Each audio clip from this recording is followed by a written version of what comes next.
මම නීතිඥ අනුරාධ සෙනවිරත්න සමකැඳවුම්කරු රාජ්‍ය සේවා වෘත්ති සමිති මධ්‍යස්ථානය. අපි රාජ්‍ය සේවාව තුළ ක්‍රියාත්මක වෙන සියලුම වෘත්ති සමිති ආවරණය වෙන විදිහට මේ වෙනකොට රාජ්‍ය සේවා වෘත්ති සමිති මධ්‍යස්ථානය ගොඩනගලා තියෙනවා. මේ වන විට වෘත්ති සමිති 35ක පිරිසක් අපිත් එක්ක අත්අල් බැඳගෙන ඉන්නවා. අපි දන්නවා වර්තමාන ආණ්ඩුව බලයට පත් වෙලා ගත වුණු මේ අවුරුදු දෙකකට ආසන්න කාලය තුල රාජ්‍ය සේවයේ වැඩ කරන ජනතාවට බරපතල වෘත්තීය ගැටලු රාශියකට මුහුණ දෙන්න සිද්ධ වෙලා තියෙනවා.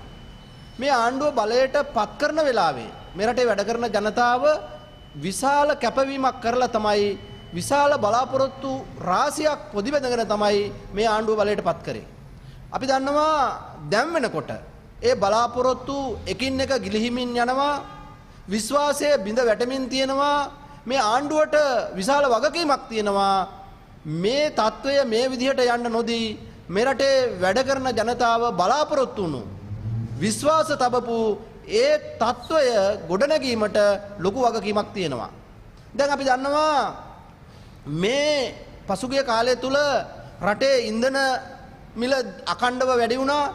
ඒකට සාපේක්ෂව සියලුම භාණ්ඩ හා සේවාවන් වල මිල ගණන් වැඩි වුණා. අද වෙනකොට ස්ථාවර වැටුප් ලබන රජයේ සේවකයන්ට තමන්ගේ මූලික අවශ්‍යතා පිරිමසා ගන්නවත් මේ වැටුප ප්‍රමාණවත් නැහැ. ඒ නිසා අපි මේ වෙලාවේ රාජ්‍ය සේවා වෘත්ති සමිති මධ්‍යස්ථානයේ විදිහට ආණ්ඩුවට බල කරනවා මේ 2027 වර්ෂයට යෝජනා කරලා තියෙනවා යම් කිසි වැටුප් වැඩිවීමක්. ඒ වැටුප් වැඩිවීම මේ පවතින ජීවන තත්ත්වය සලකලා මේ උද්දමන තත්ත්වය සලකලා වහාම ලබා දෙන්න කියන බලකිරීම අපි මේ වන විට කරලා තියෙනවා.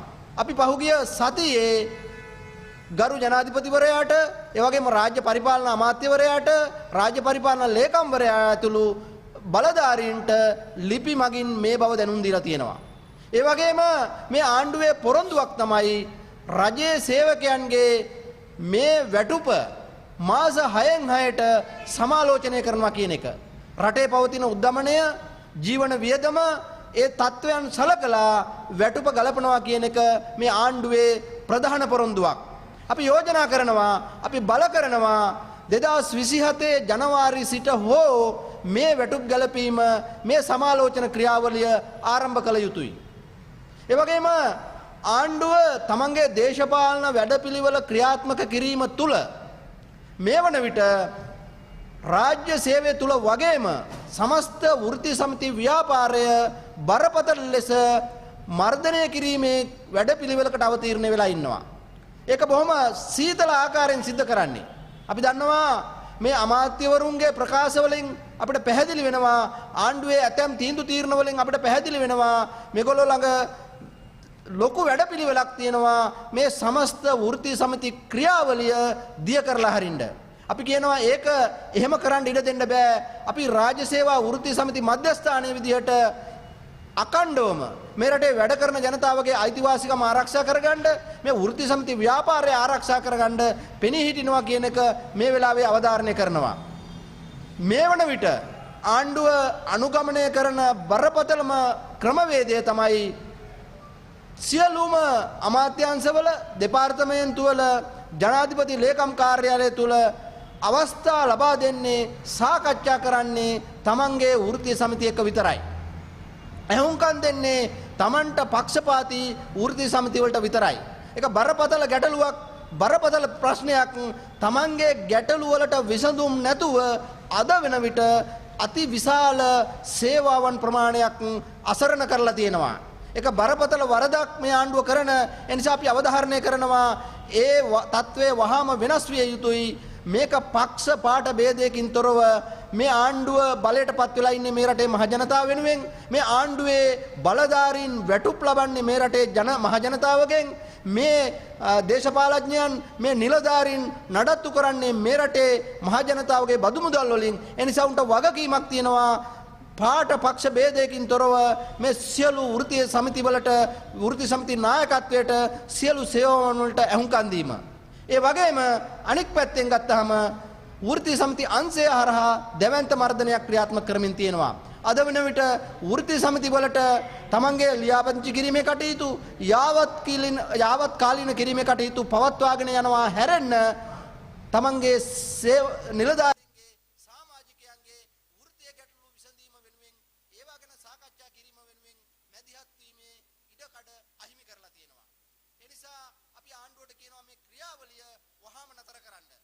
ඒ වගේම තව එක කාරණයක් මතක් කරනවා මේ වන විට අපි දන්නවා පහුගිය නොවැම්බර් දෙසැම්බර් කාලේ දිට්වා කුණාටුව ඇති වුණා මේ රටේ. ඒ සුලි කුණාටුව තුලින් මේ රටේ දැවැන්ත ව්‍යසනයක් සිදු වුණා. මේ රටේ රාජ්‍ය නිලධාරීන් තමන්ගේ ස්වේච්ඡාවෙන් ඉදිරිපත් වෙලා තමන්ට පැවරුණු රාජකාරියෙන් ඔබට ගිහිල්ලා මේ දිට්වා සුලි කුණාටුවෙන් අසරණ වුණු ජනතාව මුදව ගන්න ඒ වගේම සහන සලසන්න දැවැන්ත මැදිහත් වීමක් කරමින් ඉන්නවා. නමුත් අපි දකිනවා ආණ්ඩුව මේ නිලධාරීන් භාවිතා කරමින් මේ කුණාටුවෙන් අසරණ වෙච්ච ජනතාවගේ ගැටලු විසඳන්න ප්‍රශ්න විසඳන්න ඔවුන්ට සහන සලසන්න ප්‍රමාණවත් වැඩපිළිවෙලක් අරගෙන යන්නේ නැහැ. මේ වන විට තවමත් ඒ ගැටලු ඒ ආකාරයෙන්ම තියෙනවා. නිලධාරීන්ගේ දීමනා ගෙවන්නේ නැහැ. නිලධාරීන්ට ඒ සඳහා අවශ්‍ය ආරක්ෂාව ලබා දෙන්නේ නැහැ. පහසුකම් සලසන්නේ නැහැ. මේ වෙන විට ග්‍රාම නිලධාරීන්, ආපදා සහන නිලධාරීන්, තාක්ෂණ නිලධාරීන්, ඒ වගේම සංවර්ධන නිලධාරීන් දැඩි ලෙස අසාධාරණයකට පීඩනයකට පත් වෙලා තියෙනවා. මේ සහන කටයුතු තවදුරටත් කරගෙන යන්න බැරුව. ඒකෙන් අපිට පේනවා ආපදා ක්‍රියාවලිය, සහන සැලසීමේ ක්‍රියාවලිය ඉතාම අඩු මට්ටමක ප්‍රගතියක් තමයි පෙන්වන්න කරලා තියෙන්නේ. අපිට ආරංචි වෙලා තියෙනවා මේ වන විට තවමත් සහන කඳවුරු වල විශාල ජනතාවක් රැඳිලා ඉන්නවා. ඒ වගේම මේ මේ ආපදා තක්සේරු කිරීමේ ක්‍රියාවලිය පවා ඉතාම පහළ මට්ටමක තියෙන්නේ ප්‍රගතිය. ඒ නිසා අපි ආණ්ඩුවට කියනවා දැන් අද දවසේ ඉඳලා ග්‍රාම නිලධාරීන්, ආපදා සහන නිලධාරීන්, ඒ වගේම තාක්ෂණ නිලධාරීන් තීරණයක් කරන් තියෙනවා නැවත මේ මේ ගැටලු වලට සාධාරණ විසඳුම් ලබා දෙන්නේ නැත්නම් නැවත දැනුම් දෙනතුරු මේ තොරතුරු ප්‍රගතිය වාර්තා කිරීමේ ක්‍රියාවලියෙන් අද සිට ඉවත් වීමේ වෘත්තීය ක්‍රියාමාර්ගයට අවතීර්ණ වෙලා ඉන්නවා. ඒ නිසා අපි ආණ්ඩුවට සමස්තයක් වශයෙන් කියනවා මේ වැඩ කරන ජනතාව තබපු බලාපොරොත්තුව ඒ විශ්වාසය බිඳවට්ටන්නේ නැතුව තමන්ගේ වගකීම හරියාකාරව ඉෂ්ට කරන්න. එහෙම නැති වුණොත් බරපතල දුෂ්කරතාවයකට මුහුණ